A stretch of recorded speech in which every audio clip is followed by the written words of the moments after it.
Welcome to chapter 17 of the book of Ezekiel. The eagles in the vine begins, and as it does many places, the Logos, Kyriou, the word of the Lord came or became to me, Legon, saying, wherever you see this leg, it has to do with something to do with leg, speaking, a word, so forth. O son of Anthropu, describe a tale and speak a parable to the house of Israel. So now God is going to give him again something interesting to tell the people, either at the captivity or back in Israel itself before the fall. And it says, and you shall say, thus says Adonai Kyrios, the great eagle having large wings, stretching out long. Mega is megas, and macros, macro, long, great, long, full of claws, who has the leading to enter into Lebanon. He has the initiative to the want to go into Lebanon. Even he took the choice cedar. So now these are what I think it is. Now, other people may have other ideas, but I'm trying to give it the best I can from here and various things that I've learned over the translating. The great eagle here, I believe, is Pharaoh Necho. Pharaoh Necho went up through Israel and up into battle Nebuchadnezzar at Karchemish on the Turkish-Syrian border of today, going into Lebanon. And he went, and as he went up there, he fought at the battle in Megiddo, the valley of Megiddo, with Josiah, who was killed. And it's not real clear because it seems like other places it doesn't talk about him being killed, but then again, one thing in Chronicles it does. But anyway, this is who I believe this is talking about. Necho, and he took the choice cedar.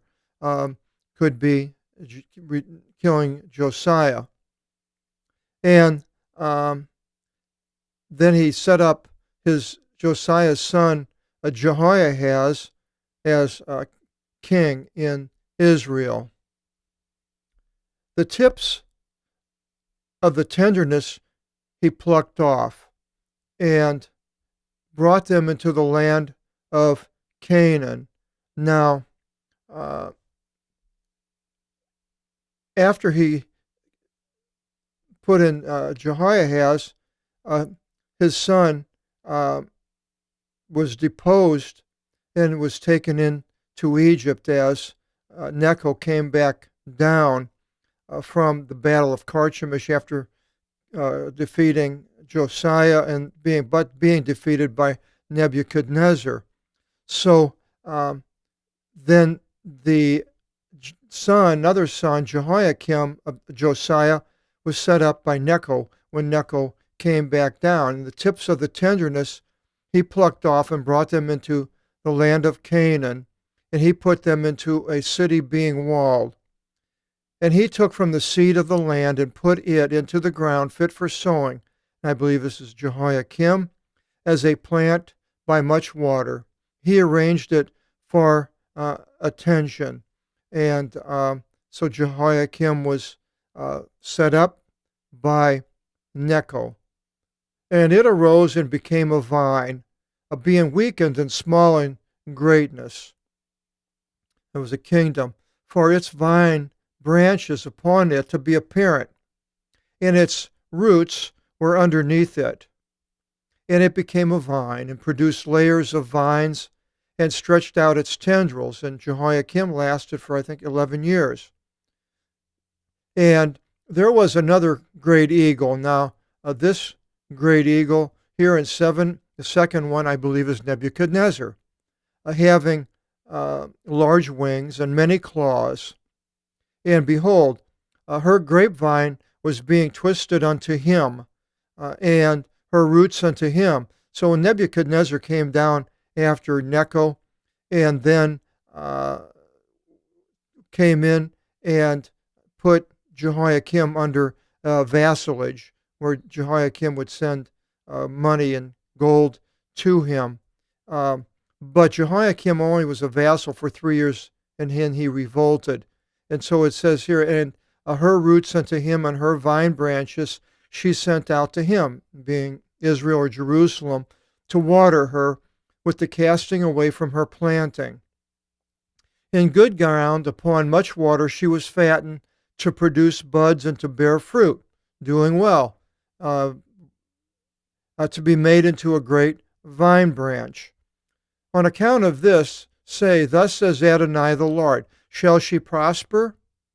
Shall not the roots of her tenderness and the fruits rot? Yes, all her things sprouting up early shall be dried up, and not by a great arm, nor by many people to pull her from out of her roots. And so Jehoiakim, and behold, she was fattened. Should she prosper? Jehoiakim, shall she not in her being touched by the burning wind be dried up in dryness? Yes, while with the cast of her east wind she shall be dried up. So the wind coming from Babylon. And the word of the Lord came to me, saying, Say indeed to the rebelling house, Do you not know what these are? You speak to them, Behold, the king of Babylon comes unto Jerusalem, and he shall take her king and her rulers. Now this here, he's taken Jehoiakim to Babylon, and he puts in Jehoiachin, who was a grandson of Josiah, but he only lasts for 3 months, and he's taken away. But basically, Nebuchadnezzar comes down and does the first siege of Jerusalem and takes all these people, but not everybody. And here is where I believe Ezekiel comes in. And he shall lead them to himself into Babylon. And he shall take from out of the seed of the kingdom, and shall ordain with him a covenant. And to me this would have been a Zedekiah, who was set up by Nebuchadnezzar. And shall bring him by an oath, and he shall take the governors of the land to become a weak kingdom, so that altogether it should not lift itself up, but to keep its covenant and to establish her.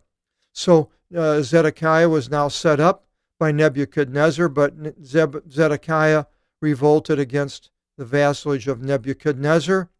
And it says, and he shall revolt from him to send messengers into Egypt. So Zedekiah sends help from Egypt to give him help, but they don't come. To give to him horses and many people.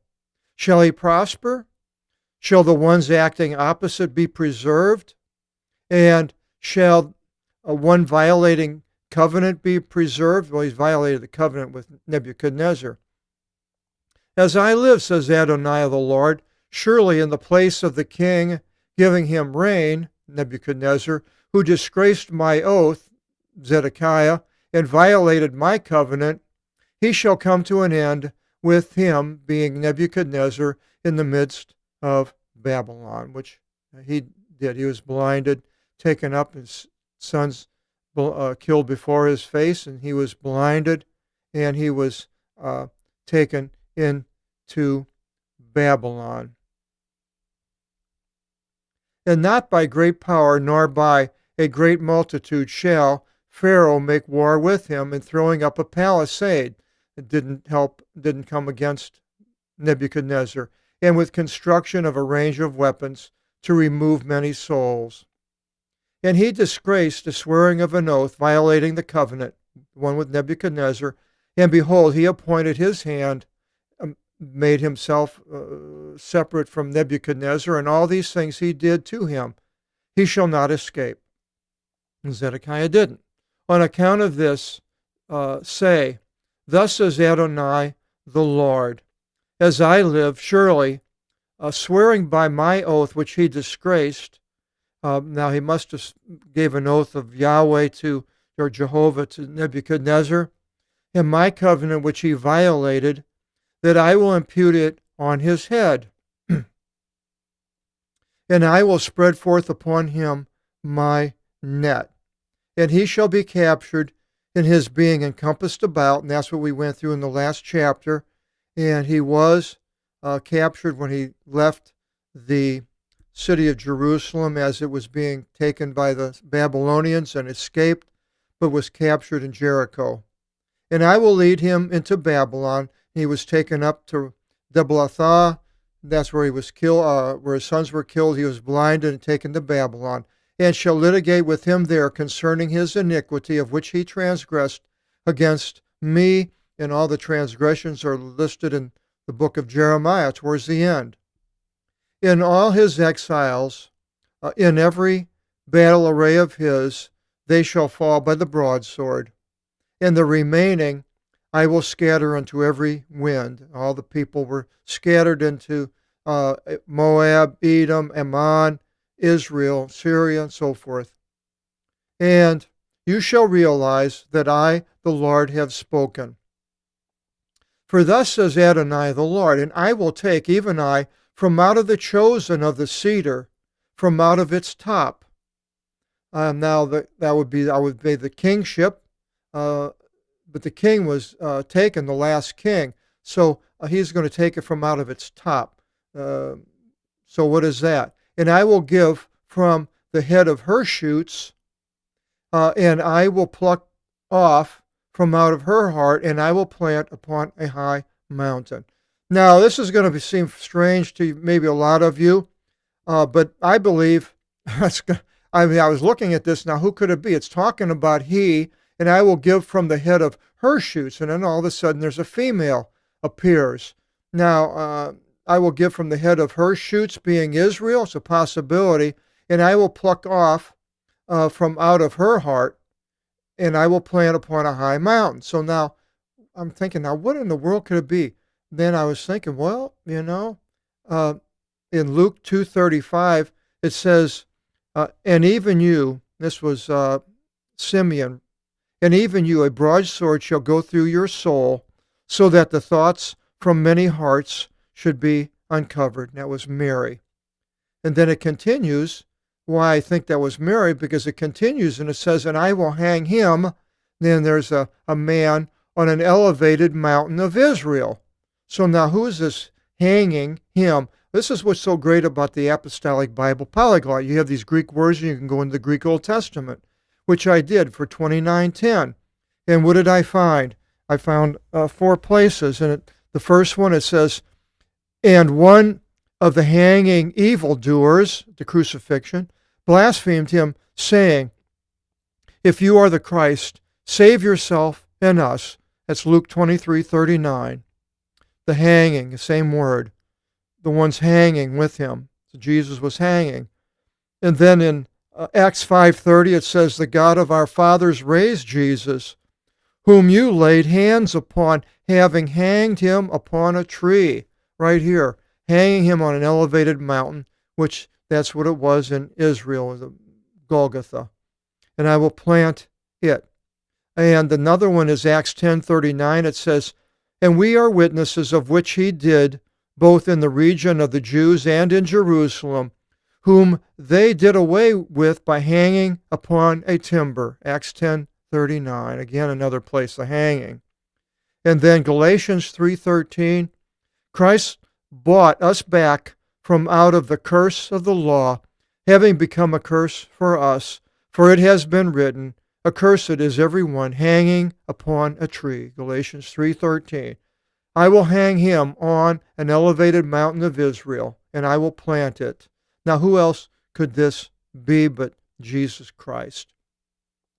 And there shall be brought forth a bud, and he shall produce fruit, which Jesus did, and he will be for a great cedar, and there shall rest underneath him every bird and every winged creature, and every winged creature shall rest under the shadow of his tender branches. And I believe that is the believers. And his vine branches shall be restored. And now when this is, a time when Jesus comes, or in the future time, or both it's referring to, I believe Ezekiel is seeing Christ here and being told of this by God, not seeing Christ, but he's being told. He's being told this by the man, I believe, and if it's continuation, that was on the throne, who would have possibly been Jesus. He's telling him the future. And all the trees of the plain shall know that I am the Lord, the one humbling the high tree, which would have been Israel in the time of Jesus, the priesthood and the clergy and the king Herod and all these high ones, and raising up high, which he did with Jesus from on the crucifix on the cross, the low tree, a tree, raising up high the tree, and exactly what happened. And drying the green tree, which was Israel at that time of Jesus, and again flourishing the dry tree when he returns and comes back. I, the Lord, have spoken, and I shall act. So I, first person, I could have put the I in there. Now, Jews, if they read this and they don't see Christ, then they're blind. And I don't know what more you could say. If they're blind to the truth, then it's going to take God's work in them to whomever he decides to show himself to, in a way like unbelieving Saul, who became Paul, who was coming against the brothers in Jerusalem and then went up into Damascus to bring them back and to have some of them put to death.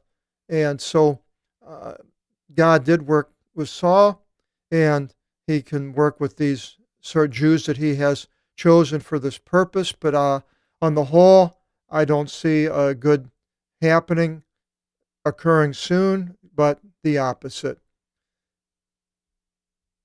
Chapter 18, another parable, the parable of the unripe grapes.